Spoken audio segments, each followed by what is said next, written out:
Welcome to the Mental Health Takeaways, the male mental health podcast that's trying to make the subject of male mental health more engaging so that more men will actually engage in that conversation. Now, I often wonder, do bands like Massive Attack, when they record something like Unfinished Sympathy, realise at that moment that they've made something bigger than themselves and really special that's going to last a long time? Now, I've been thinking that about this very episode as we've been going through it, when we planned it, when we recorded it, and when we edited it. This is big. This is special. In this episode, we get to hear our guest Cassie say, if you think about it logically, it makes no sense. No one bats an eyelid if someone's broken their leg. No one bats an eyelid. You get all sympathy in the world if you've got a cancer diagnosis. Mental health problems are issues with your mind. It's just because you can't see it or somehow quantify it or view it. I've never really understood why that is so different. We also say to Cassie that I think sometimes people think that people bereaved by suicide, particularly at an early age, might then spend the rest of their lives in this sad, low, dark, down, depressed place. And just looking at your smile, that's clearly not the case for you. You've found a way for your life to keep moving forward. She shares her perspective on... I think that one other thing that I think is quite important is the role that women can play as well in encouraging and enabling men to have those conversations, because I do think that there is this kind of a sense that maybe we're not always that helpful. And thankfully, in this episode, there's no mustard. And they're condiments.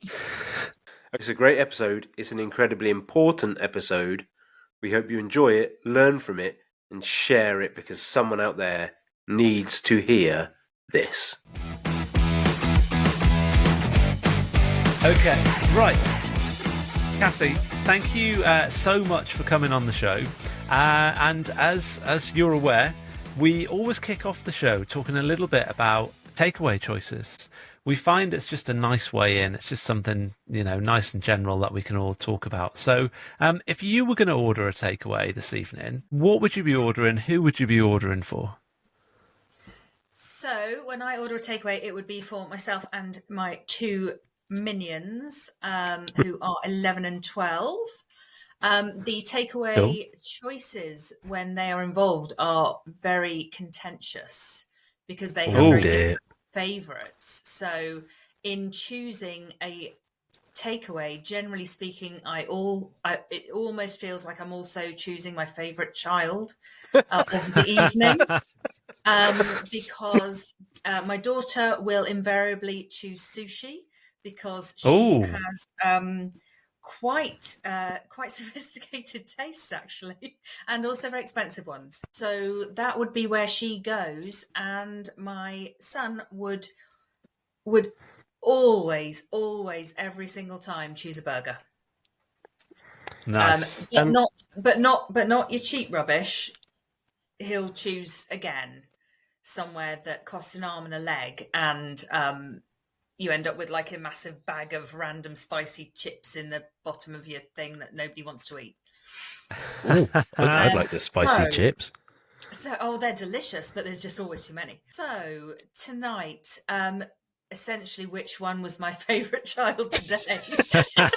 I would normally ask that inappropriate question and be like, right, Cassie, who is your favourite child? But you're addressing it without even being prompted. Yeah, I'm already there. I'm already there. Every single time it's like, right, okay, which one have I liked today? and also to an extent, who won last time, I suppose. So the last one that we had was a burger, so it would have to be sushi tonight. Sushi. Good. Yeah. Nice. Love a bit of sushi. That would be crying a little bit as I place the order. What? Because you'd rather have the burger? No, because it's really expensive to feed people. I bet. Just on sushi. Need to provide some bread and stuff as well. And what would your choice be if you'd been the favourite today? Forget the minions. I can't remember being the favourite over there, to be honest. I don't know. I know what I'd choose. I'd choose steak and chips.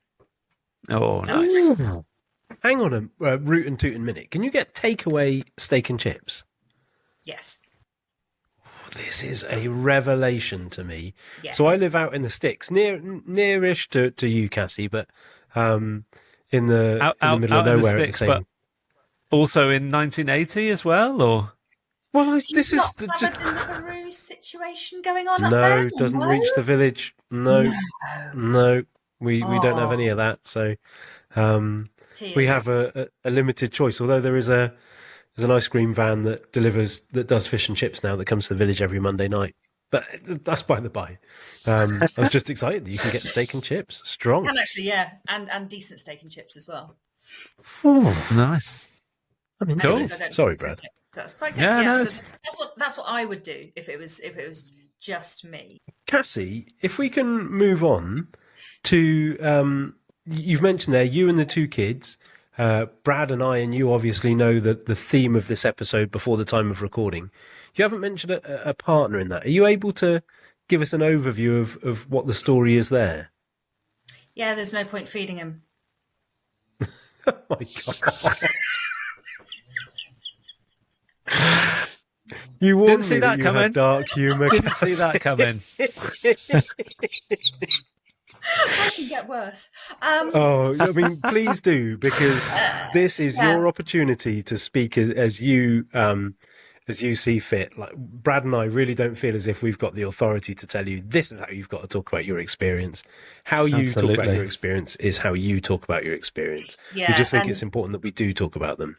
And the experience that I've had is one that you have to find the humour in, otherwise it would probably completely topple you. So almost 10 years ago now, my very lovely husband decided that life wasn't for him any longer, and he made the conscious choice to take his own life. So hence he doesn't really cost much to feed any longer. I can't believe you bring it back to that. First of all, thanks ever so much for sharing that with us.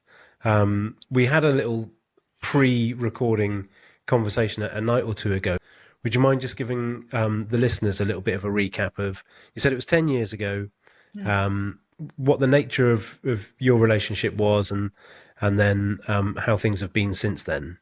Yeah, so I first met my husband when I was 19, I think. And then about 2-3 years later, we ended up working together, and just hit it off. We were really good friends for a little while. Just enjoyed like the working relationship and the social thing that we had that kind of went along with that working relationship, and then sort of gradually kind of morphed into going out with each other. Went out with each other for a couple of years, I think. Split up, we went our separate ways. I went to Australia, I retrained to do a completely different career. And then I think it was 2009, we sort of reconnected, and things had fallen apart in his life. And we kind of became friends again, and then gradually sort of got back together, I suppose. We got married in 2012. And it was 2014 that he decided that that he'd had enough, I suppose. He was diagnosed with bipolar 2 disorder. He never enjoyed the label. He was very anti being labelled. He didn't like being categorised. He didn't like there being told that there was something wrong with him.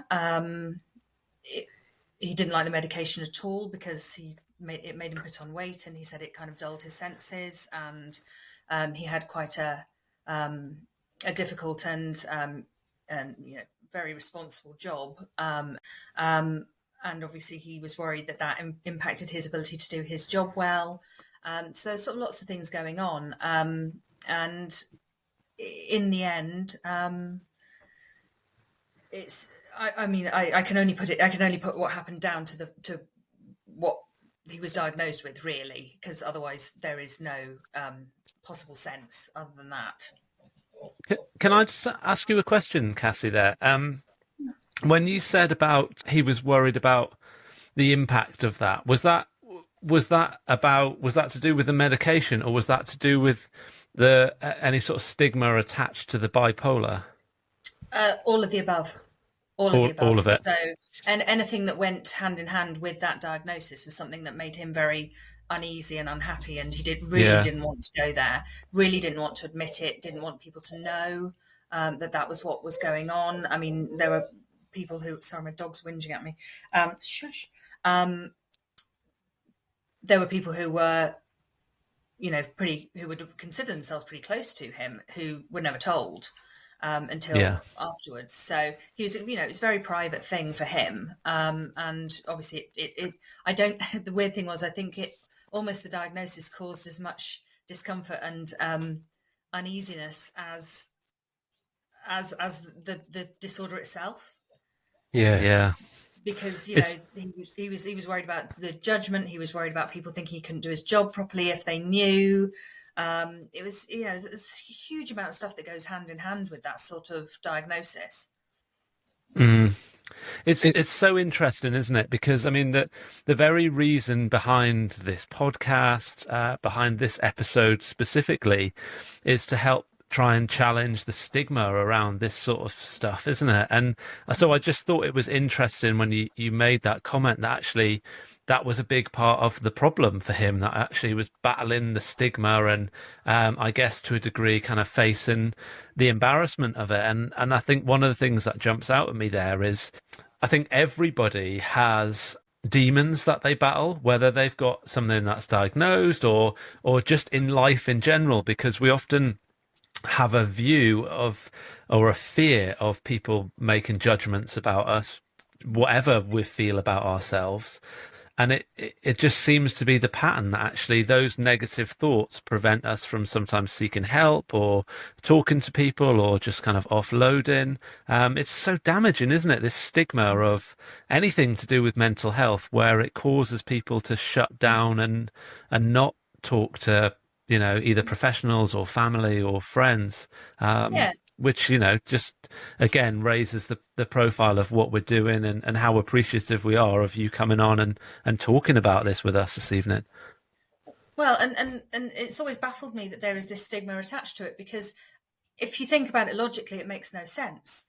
No one bats an eyelid if someone's broken their leg. No one bats an eyelid, you get all sympathy in the world if you've got a cancer diagnosis.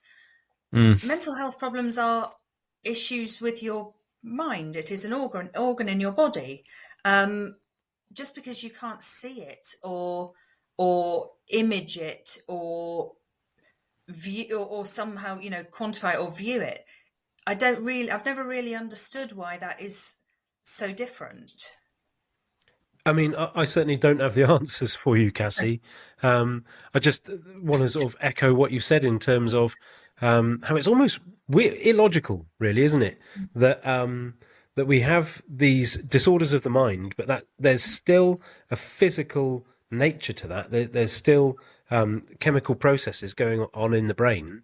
But for some reason, we as humans link that to our worth as a person. And as men, we often link that to our sort of our manliness and our masculinity and our ability to protect and provide. And we link it to all that, when actually, no, these are chemical processes that are either going on or going wrong that can be addressed. And there's lifestyle changes we can also make, but we just see it as reflecting entirely on us as a person.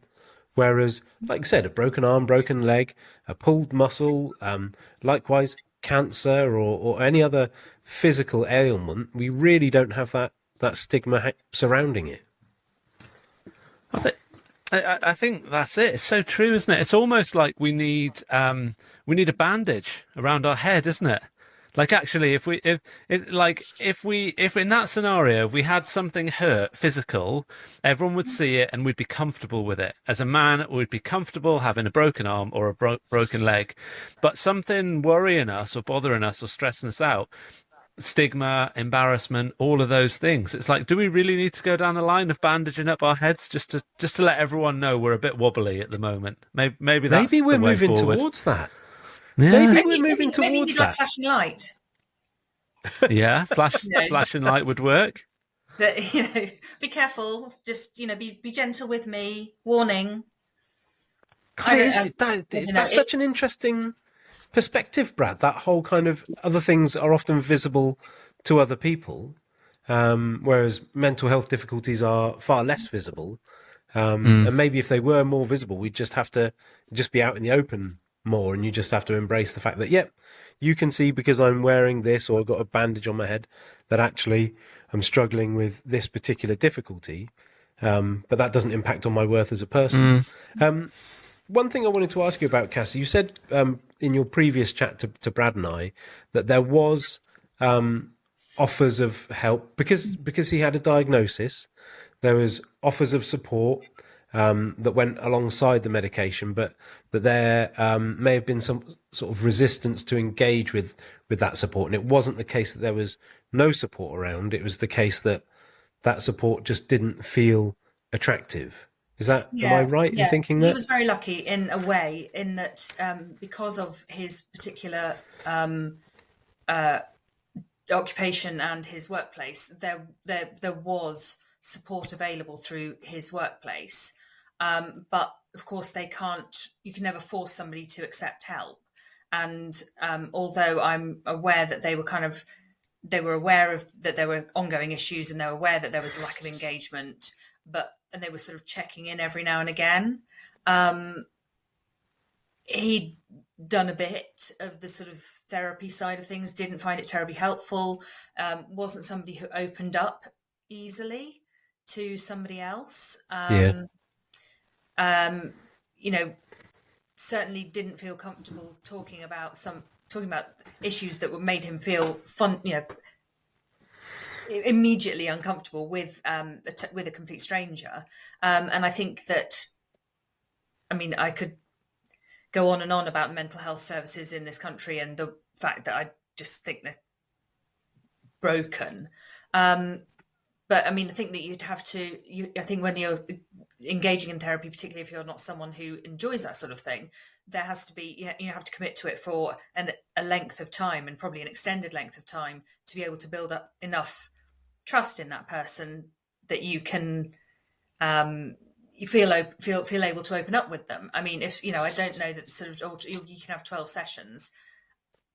I suspect for women, that's a tall order, but for men, it's probably entirely impossible to build up a relationship of trust and confidence, in that short space of time. So, certainly I can't say that he didn't have help available to him. He did, but I think it was the stigma that was attached to it, the feelings of I think it was sort of feelings of failure, feelings of, well, if I accept this help, then I'm sort of automatically saying that I'm not coping and I'm not okay.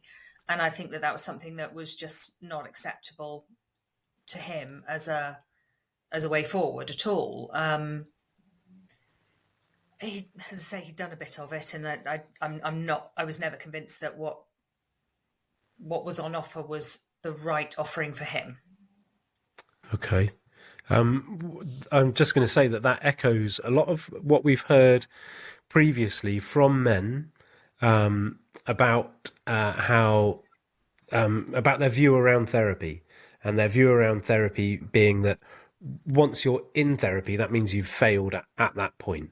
And you mentioned a difference between men and women, and I think women, as a broad generalization, and we're not saying all women are the same or all men are the same or anything like that, but as a broad generalization, I think women tend to view therapy from a far more positive lens, a far more kind of like, this could help us get better, whereas men tend to view it as this is the last stop before we admit that we just totally failed in life. My co-host Brad made a brilliant point in a previous episode. I don't know if that's what you're thinking of now, Brad, that therapy seems to be the only thing in our modern lives where we do that. So if you were going to the gym and you were struggling on a particular exercise and you needed some knowledge or some guidance, there's no problem with going to the 18-year-old fitness instructor that's got a BTEC in sport, who you could feel like, I should be more knowledgeable than that 18-year-old, and saying, do you know what, I don't know how to do this, can you show me how to do this? And they'll walk over and they'll show you how to do it. And in so many other, like, I'm a man, I'm okay with DIY, but I've got a friend who's a builder, so if I need something done in the house, I'll give him a call and he comes and helps me to do it, and I don't feel bad about that. But when it comes to our mental health, if we're thinking, I don't know how to solve this problem that's in my head, I better not ask anyone. I better not share that I don't know how to solve this problem that's in my head. I better just keep that to myself. And it just makes it exponentially worse. I just wish we could get past that.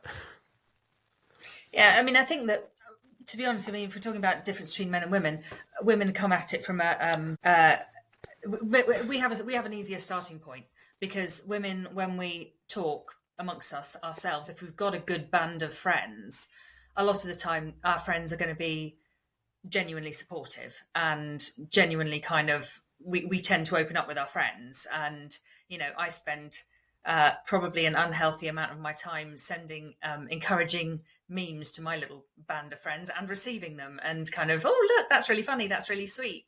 As far as I'm aware, most blokes generally don't spend their time doing that each other. Generally speaking, there may be exceptions, but that's not my experience of the way male friendships tend to work. They tend to be kind of bantery and oh, come on, you'll be all right, mate, come on, let's go down the pub. Yeah, not even that a lot of the time, not even that. So I think we have an easier starting point, because I think we're a little bit more used to sharing.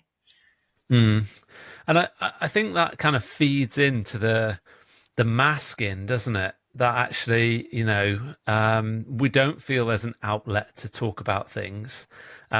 We perceive it as weakness, or whatever the stigma is that we've attached to it. And usually when we keep it to ourselves, we tend to blow things out of proportion more so, because our mind just runs away with it, and we get almost obsessed with those negative thoughts, and they kind of grow. But that masking, I think, is something that's quite important, and you touched on that with us the other day. So when my husband was at work, he was able to he'd set up his working environment so that most people he worked with or spent any time with during the day were largely unaware. They didn't know. A couple of them, I think, had an inkling, but most of the time they didn't know. He was very amiable. He was incredibly good at what he did. He was quite straight talking, easy to understand, very nice to the people around him, and very well respected. But the problem was, of course, when he came home in the evenings, you could tell how much effort he'd put in all day to presenting this particular side of him. And I think that when you are presenting something that is, when you're holding that mask up all the time, it's exhausting. And I would then see how exhausted that made him. Yeah, I just want to come in there and inform our listeners that masking becomes exhausting, and that when you get exhausted from that, it can start to look and behave an awful lot like depression anyway. And it's the reason why I know we're not talking about neurodivergence, but it's the reason why there's a disproportionate amount of mental ill health in people with neurodivergence, so autism and related conditions.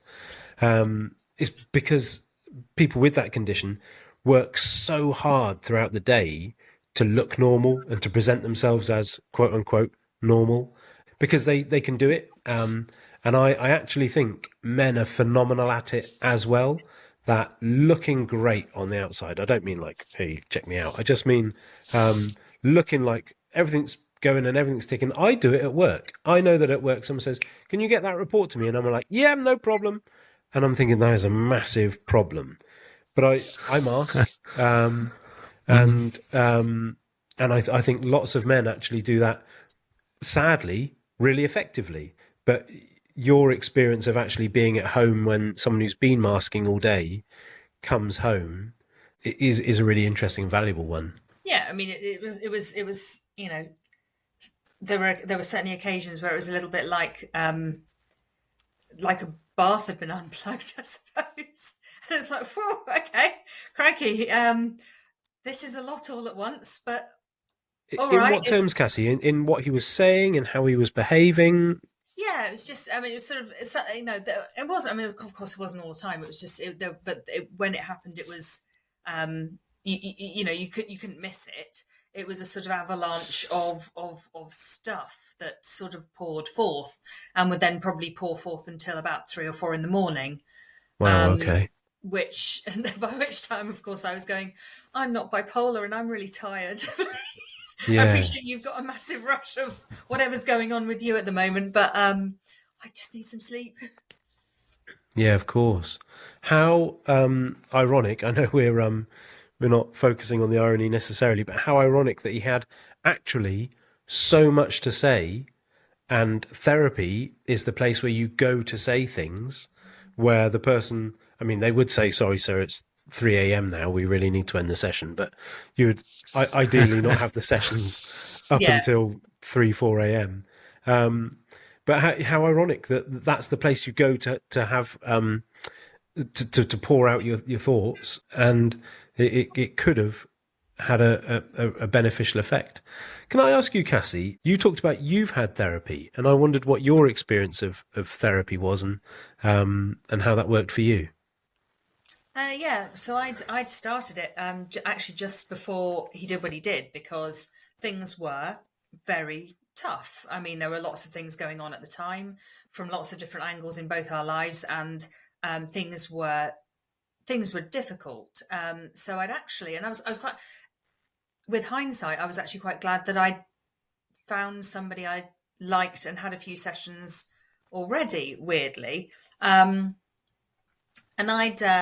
I'd gone and I'd spoken to 2 people, and one was a sort of red lipstick wearing, fairly strident feminist who I immediately started agreeing with me on everything I was saying, and oh yes, absolutely, blah blah blah. And the other one was quite a thoughtful academic. Let me talk, and then all of a sudden would sort of say, I'm going to stop you there, and I'm going to literally just sit on what you just said for the next 20 minutes, and we're going to drill down into it. And I would have thought that I probably would have liked the strident feminist who just agreed with me. But I thought, well, actually, I want the other one. I ended up with the other one because she was the one that was challenging me. And in the end, actually, was super, super helpful. But it took, I mean, I think that I probably had therapy weekly for over 2 years, and then sort of tapered down, because it's difficult even for women who are, I'm quite open, you might have realized that. That's why you're on the show. But even for women or people who find it quite easy to open up, it isn't easy to open up about the things that you keep in boxes and you put behind walls, because I think everybody does that to an extent. But I think when I started winding it down, it was when I realized that it was like talking to a friend for an hour, but she was quite an expensive one. I've got a friend who's a solution-focused hypnotherapist that tried to charge me. I was just going to pick out on a point that it's actually a point that's come up before on another episode, but I think is so important, which is just that bit about finding the right therapist. And I think it's probably something that's more daunting for men anyway, because actually the first challenge is getting them to go and see somebody, or encouraging them to go, or them making the decision to go and see somebody. So I think sometimes if you go and see somebody and you're like, and it's the rapport is not right, then that can, automatically switch the man off. So I don't think we can sort of say it enough that actually, no, go and explore and find the right person, because, not only are there, hundreds of different types of therapy, but there are also like an infinite amount of different therapists. It's just important, I think, to look and explore and find somebody that you gel with. And like you said, you thought it would be one person, but actually it was the other. And putting it in terms that maybe might be a bit more familiar to men, would you spend 15 grand on a car without test driving it? I mean, would No. you? Of Yeah, course you wouldn't. yeah, that's a really Would good you? point. Would you do that without going and test driving all the different makes and models that you're considering spending that amount of money on? Yeah, that's a brilliant point, Cassie. That Yeah, my car was 2,750 quid, and I gave that a thorough test drive before I bought it, thinking, do I like it? Like I wasn't prepared to risk that amount of money. So Exactly. yeah, that's a really good comparison. You know, you go into the showroom, you sit on a sofa before you buy it. So everything, don't you? Everything that's of significant value. I'm trying to think if there's any, like a house, for example. You wouldn't just look on Rightmove and go, "I'll have that one," and just phone the estate agent. Then I you mean, test things out, don't you, before you buy them? if you do, then you are a certain sort of person, and I salute you. But it's not overly sensible, is it? No, really good comparison though. I think yeah, I like it. that's interesting. I think we're going to move on to your would you rather question. Shall we start silly? Yeah, we'll absolutely start silly. It's not silly, the first one. It is slightly personal. So if you feel like you don't want to answer, then just say and we'll think up another one on the spot. All right. But Cassie, you mentioned in our pre-recording show that sometimes people were a little bit aghast if you, as a bereaved woman, 10 years down the line, might pull someone and might end up in a future relationship, as if that was such an alien concept.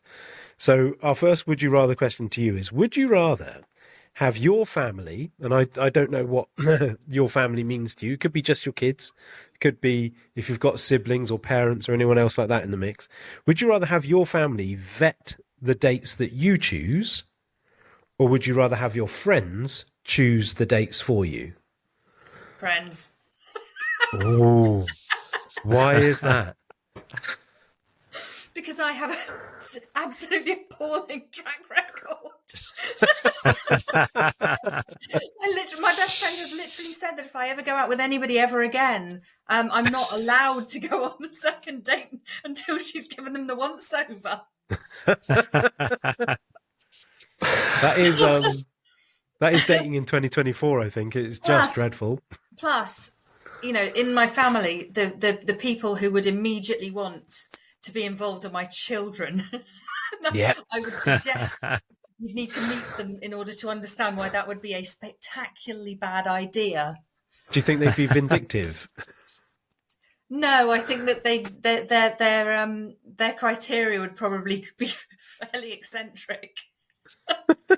It might going with the takeaway choices. They might be quite different as well, and then you're back to having to pick the favourite all over again, aren't you? Yes. Well, yeah. I mean, my son would be like, right, how are you with the football? Any good? Important question. Any good? And my daughter would be asking impudent and searching questions, the like of which would probably have them heading for the hills anyway. I wonder though. So part of my thoughts for that question is that I think my friends, on a more serious note, I think they would always put me with the wrong person. I think nobody I'm starting to get an idea of the kind of person that I like, but I think my friends would get it wrong. I don't trust that they would make the right decisions. But are you saying that you've been getting it wrong anyway? So you might as well let us. Yeah. I've been getting it wrong anyway, and my friends, particularly my very close friends, they probably know me better than I would like to admit, and would probably, I would say, do away with any sort of prejudices or preconceptions. And I think my very close friends are very sort of open-minded people, and would probably they would probably go, this person's going to be good for you because actually you can be a bit like this, and this person is a bit like this, and that would be a really good counter. So yeah, I would go with friends every time. And I'm And a bit what? sorry that your friends don't know you better than that. That's a bit sad. Well, so once I can. There's one time I can remember being at a barbecue at a mate's house, and I hadn't been single very long, but I'd progressed to the dating apps, and they said, let's have a look, let's have a look. So I passed my phone over, and they were swiping away, and then when you do the silent laughing with the shoulders going, um, they they were doing that, and I was like, "What are you doing? Are you just giving me all the rubbish ones?" They're like, "No, we are taking this seriously. You are getting the good ones." And the really, really bad ones, like not just average bad. That's not funny. We're giving you the worst ones we can possibly find. So I wouldn't trust my friends in the slightest. But then again, I wouldn't want my family to vet my dates. So Well, hang on a swings and second. Now that roundabouts. you two are friends, Brad, are you happy with this situation? Are you Absolutely not. I mean, all I've heard here is that he should give me his login details to any dating apps he's on, and I'll take it from here. That sounds like a bad plan, Brad. But part of the rationale for that question, Cassie, was that this whole idea that your life moves on, presumably, that you don't just. I think sometimes people think that people bereaved by suicide, particularly at an early age, might then spend the rest of their lives in this sad, low, dark, down, depressed place. And just looking at your smile, that's clearly not the case for you. You've found a way for your life to keep moving forward. Yeah, I mean, this does sort of move from funny to slightly serious. So when it first all happened, people who came up with all sorts of really helpful stuff. And one of the common ones was, well, you're still young, and you'll find someone will be just round the corner for you, and you'll be able to have a sort of second chance and have babies and do the happy family thing. And of course, at the time, I was very much like, that is the last thing I want to do right now. I have to get myself back. I have to heal myself. I have to make peace with what's happened. And the very last thing that I need right now is to be complicating my life or complicating somebody else's life by bringing all that into something that couldn't possibly work. I mean, I deal with divorce for a living, and the last thing I want is to become just another statistic. That to me wasn't the answer, and I didn't find that overly helpful. And in the end, that's not what I have done at all. I created my family the way I created my family and the way I chose to do so, because that was what I felt was right for me. But there was a lot of the kind of, oh, but the next person would be just around the corner, as if I could just easily go, oh yeah, well, you're in the past, off you pop. And it doesn't work that way. So you can move on, but the person that you've lost, I think, is always going to be. You have to accept and make peace with the fact that they are always going to be part of you. They're going to be part of you. What they did is going to be part of you. Your journey since that is always going to be part of you. And I think part of it is you can't change it, and it doesn't necessarily become easier, but you just sort of make peace somehow with the fact that you can't change this even if you wanted to. So you start then looking at the good things in life and the fun things in life and the good people that you come across and the silver, where there are silver linings to what's happened. And I mean, people have said to me, if you could go back, would you change it? Would you not marry him? And the answer is no. I would marry him. I would 100% marry him. I might change some of the things, some of the conversations that were had. I might change some timings. I might, try and, with hindsight, be more understanding in a particular moment. But no, I mean, I've got two amazing stepdaughters out of it. I've got, I'm very close to my father-in-law. He's an incredible man. I've got a lot of experience out of it. I'm a kinder person. I'm more compassionate. I'm more understanding. There's huge amounts of plus points you can see if you choose to look hard enough for them. But that isn't to take away from the fact that I wish what had happened hadn't happened. But that being the case, you find the positives, and they're there. I think it's, I know, and I can see it on Matt's face as well. I think just hearing that is phenomenal, and obviously in the run up to this conversation, we've been talking about the mental health of the person that has taken their life, but to be able to reflect in that way as somebody who is so closely been impacted by that scenario, and again, the statistics for male suicide are so phenomenally scary at the moment. That it just makes us aware and raises the profile of what a serious issue this is for people that are struggling with that, but also those people who are directly affected. And I know several people that have been affected in that way. But I just think it's so powerful for anybody listening that has been affected by this to hear you describe that in just the way that you have, that actually, you would still choose to do lots of the things in the same way, and that you don't have those regrets. But also what's really important is that way you've been able to look after your mental health in order to rebuild, and go through that process of therapy that you talked about, and then really just kind of focus on all of those positive things and create life the way that you still want it to be. I just think is incredibly powerful. It's kind of made me thinking as I was talking there, the challenge of that for men in your position as well.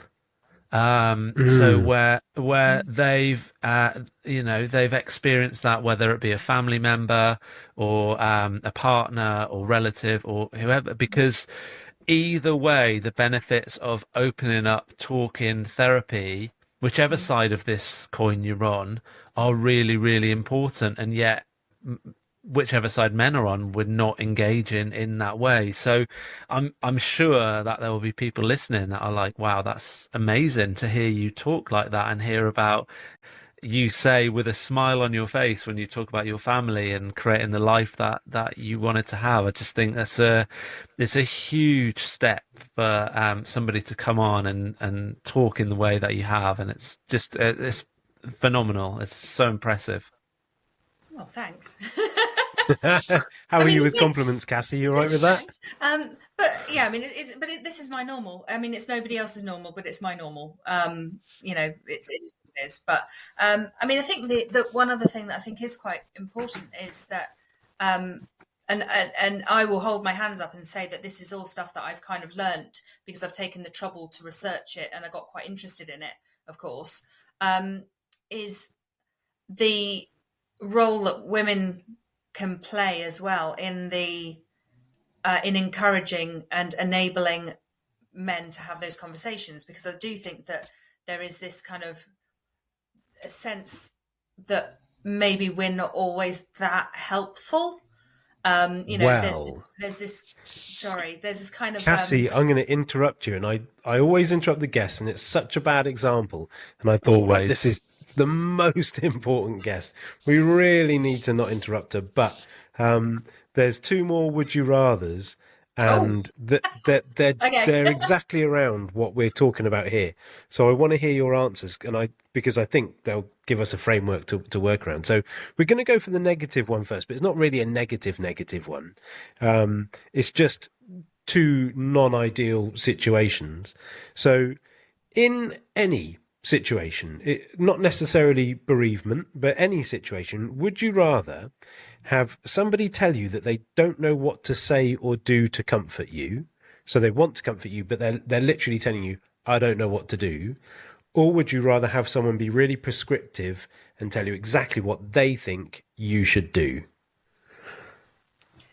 That's not a difficult question. Well, I know, but people do the second one, don't they? Yeah, people do the second one, and I think we're trying to highlight. They're very keen on telling you how they think you should be reacting. I've had people telling me that I'm, or not telling maybe, but certainly implying that, I should be moving on. I shouldn't be talking about it. I shouldn't be talking about him. I've had people, though, on the flip side of it saying, obviously in their minds, kind of going, "Oh, she's awfully happy. She seems to be okay about the whole thing." And it's just, I mean, I did get to the point. It's very, very strange that no matter how you're reacting, you are going to upset somebody because you're not fulfilling their idea of how you should be behaving given your circumstances.